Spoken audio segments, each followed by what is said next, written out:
Okay, Gabby, so you tried to make a move against Christian, and it ended up backfiring. So here's the $1,000,000 question. Do you have any regrets about trying to vote him out, or are you just really proud of yourself that you had the guts to do that? Yeah, I don't have any regrets. I think it's way too easy to second guess yourself when you watch everything back. But in the moment, that's what I felt that I had to do in order to win the game. And I think I would regret it way more if I had waited too long, missed my opportunity, and come in second place. Yeah. I love the way you went out, too. You were happy. You were smiling. You told everyone good luck. Like, some people go out, like, really angry and bitter, and you didn't seem to be that way. Yeah, I think I took it as a little bit of a compliment because people knew that I had been the one driving the Christian vote, and I felt like they outplayed me. That was smart. I thought that Mike and Angelina were voting for Allison, and so the fact that they changed it to me, I felt like was a good play, and I'm not a sore loser, and nor am I going to be a bitter jury member. So was that kind of a contingency plan? Did you guys all plan to vote Allison and Christian in case Christian used his idol? That would be like she would go home, and then did they switch things up? Is that what happened? Exactly. So I actually did not tell Mike and Angelina about the plan to vote out Christian. So the only people that I told about to vote out Christian were the 5 people that were needed. With Angelina and Mike, there had been a different plan going around earlier from the reward that they wanted to vote out Allison. So I told them that I was on board with that. Yeah, we're voting out Allison. So I thought that they were still voting for Allison. I had no idea that Nick had told them basically about my plan and told them to vote for me instead of Allison. That was kind of annoying. Yeah. Please tell me that you and Christian are still like best friends. I loved your guys' relationship on the show. I want you to have like your own reality show. Oh, that's so sweet. Yeah, our friendship was very real. It developed very fast. We spent the whole game together. We spent 32 days together. And yeah, he is one of the dearest people to me. And I think we both know that it was all just a game. So tell me, what point in the game did you realize Christian was your number one threat and that you had to get him out of there if you wanted to win? Was it at that moment when it was the family loved ones challenge, or was it before that? I had known earlier than that there was no way I could go to the end and beat Christian. So it had been brewing in my head for a while, and I was just wondering when the right time to take him out was. The reason I chose then was because I didn't think he would see it coming. He's really smart. I knew he was itching to use his idol. I had a feeling he might use his idol at the final 7 or the final 6. So I actually wanted to get ahead of that and do it even earlier so that he wouldn't see it coming and would not use his idol. So, yeah, to me it was evident that Christian was a threat for a while. So after all of the Davids used those advantages to help get the upper hands on the Goliath, how come you guys didn't just stick together as the 5 of you and just pick off those Goliaths one by one instead of voting for Karl last week?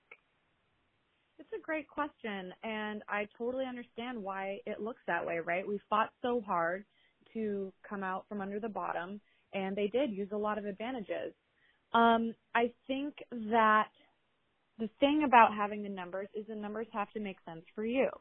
So if we're going to go to the final 5 together as the Davids, to me that doesn't make sense for my game, Gabby's game, because I was at the bottom of that 5. And actually, you know, in Karl's exit press last week, he said that he was probably going to turn on me and try to get me out eventually. So that wouldn't have worked. So actually it was good that I got Karl out before he could get me. Obviously, you know, it's a bummer that I went out 1 vote after him anyway, but I don't think that the 2 were necessarily related. So I understand Nick's frustration in the game where he was frustrated that he burned all these advantages to save Christian, but Christian and I were not there to play the David's game, just the same as I wasn't there to play Christian's game. We weren't there to play Nick's game or Davy's game. That's their choice. If they want to use those you can't act like that's a totally selfless decision, right? It's like, oh, well, we saved you. Well, you saved the David Alliance in general because otherwise we were going to get picked off. Don't act like it's a totally selfless thing to save Christian. So, in the game of Survivor, you can't necessarily be beholden to people that you don't think will have your back going forward. So although they had my back and I appreciated it, if I didn't think that they were going to take me much farther, then it's not worth sticking with them to me. Mm-hmm. So switching gears, tell us what it was like having your mom visit you in that Loved Ones Challenge. What did that do to your mindset in the game? I think it reminded me that we are playing for the people back home. We are in this little Survivor bubble for so long that you don't have anyone to talk to, you don't have anyone to bounce ideas off of, and it's easy to get wrapped up in thinking, kind of what Kara said in the episode last night, where it's like you think these people are your friends, but they're not your friends. There's only one winner in the end. And so for me, seeing my mom reminded me that I'm playing for my family, and also seeing everyone else's family members reminded me that they're not there to help me win. They're out for themselves too. Mm-hmm. And since your mom was on the island when you got voted out, did you get to see her after you were eliminated, or did she just have to fly immediately back to the States? Yeah, no, I did not get to see her again, which is fine. I mean, I was back a week later, so it was all good. Gotcha. And what was her reaction to watching herself on TV last night? Oh my gosh, she was so funny about it. She was really nervous about being on TV, and I was like, welcome to my life for the past 12 weeks. Yeah, I bet. So looking back, if you could change anything in the game that you did, what would you do differently? It's a great question. I actually really liked the way I played. I think that the thing I could have done better, and if I ever went back, I would play with a lot more confidence, because I think that perception is reality, and I think that sometimes it can be a bit of a self-fulfilling prophecy, how you treat yourself. Mm-hmm.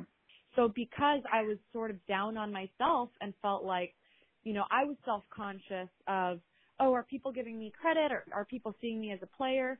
That can become a self-fulfilling prophecy where then people do see me as weak. I think that my perception was spot on. I think if I would have gone to the end with Christian, it would not have ended well for me. But I do wonder if I would have been more independent, been more strong, if I would have not felt the need to prove myself so drastically in taking out Christian. Mm-hmm. And I could have waited a few more votes and waited to sort of slowly prove myself rather than drastically prove myself. And you were on that island for 32 days. Did you learn anything about yourself from your time out there? Absolutely. I learned that I am much more resilient than I thought. We had one of the toughest seasons weather-wise, living in the rain for 13 days straight during a cyclone, 2 cyclones, was the toughest thing mentally that I've ever had to do. And I've also learned that if I have the willpower to do something, I can do it. And I saw that in the endurance challenge, where I lasted a really long time, and I saw it in my ability to make cold, calculated decisions when I had to, that I thought could win me the game. And yeah, I learned that I have a lot more in me than I thought I did. And I love that you said you're not going to be a bitter jury member. I think as viewers, we always are kind of annoyed when someone is bitter and they don't want to give it to somebody because that person voted them out. So can you tell us what kind of player are you looking for? Are you looking for something specific in order to vote for the $1 million winner? Yeah, absolutely. I am looking for somebody who played boldly, who had agency, who I had a relationship with. I will admit, I think having a personal relationship, I don't want just somebody who just played chess and didn't get to know me at all. Right. So all of those things are important factors to me. And I think the thing about a bitter jury member is jury members have the total right to vote however they want to for whoever they think deserves to win in the end. I think it's best to reward gameplay, But I also think it is completely valid to say, if this person treated me terribly or I just didn't get along with this person, to me, that's social game, right? So that's that person's mistake. Right. If they didn't make a jury member like them, that is part of the game. So all of those factors are important to me as I sit on the jury now. With you and those brachachos in that jury house, and Elizabeth as well. Right. So many brachachos. Oh my gosh. All well, nice talking to you, Gabby. We'll see you at the reunion show in a couple weeks. Okay, thanks so much. Nice talking to you too.